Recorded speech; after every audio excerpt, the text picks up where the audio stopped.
Salut mes frères et sœurs, comment est-ce que vous allez? Bien, j'espère, avec la grâce de Dieu. Euh, en fait, je suis en train d'écrire mon deuxième livre sur le christianisme. Et puis là, comme ça, j'étais en train de réfléchir et puis euh, c'est ça. Je me suis quand même trouvé assez mal parce que je pensais encore à cette histoire de grâce. Et puis, ça me touche vraiment. Ça me touche vraiment parce que j'étais en train de parler. Je suis arrivé à un niveau de mon livre où je parle des fausses doctrines. Et puis, je pensais encore à ça. Cette doctrine de la grâce, là, où on est sauvé juste par la grâce, mais qu'on n'explique pas bien. Oui, la Bible dit qu'on est sauvé juste par la grâce, mais comment? Parce qu'en fait, là, écoutez un peu bien, si on vient dire aux gens qu'ils sont sauvés ou bien qu'on est sauvé juste par la grâce, sans nuancer, sans bien expliquer. Alors ce que les gens ont dans leur tête, c'est que, ah ok, donc Dieu, il est partiel. Ça veut dire que il reste dans son coin et puis il décide que, bon, ok, toi, je te fais grâce, toi, je te fais grâce, toi, je te fais grâce. C'est comme s'il est un peu partiel. On nous a toujours dit que Dieu était juste. Donc, si son critère, c'est vraiment juste cette espèce de grâce où, ok, toi, je te gracie, toi, je te gracie, toi, je te gracie. Est-ce que vous comprenez un peu pourquoi c'est vraiment, vraiment mauvais quand on n'explique pas bien, comment dire, cette doctrine de la grâce? En fait, cette doctrine, c'est quoi? C'est qu'en fait, c'est, c'est comment dire, c'est la naissance de Christ qui est la grâce. C'est quand Dieu décide qu'il envoie Christ sur la terre pour permettre aux gens d'avoir un moyen de sortir du péché dans lequel euh, Adam nous a plongés. C'est ça la grâce, d'avoir décidé que, ok, maintenant je vous envoie un sauveur. Alors maintenant, comment est-ce qu'on fait? Comment est-ce qu'on fait maintenant?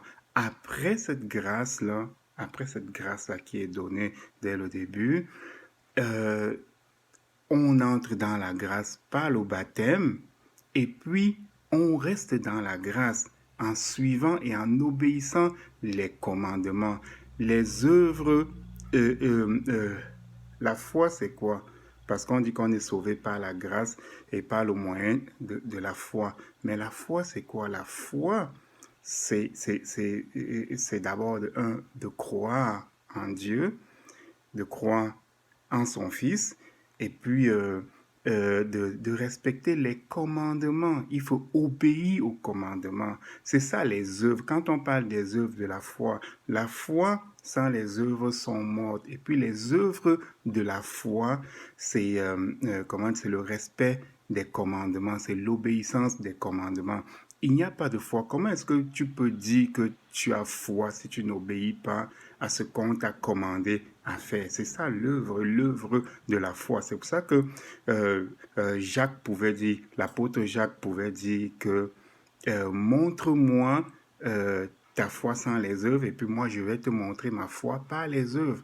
Parce que tu ne peux pas dire que tu as foi si tu n'obéis pas. Donc c'est vraiment ça.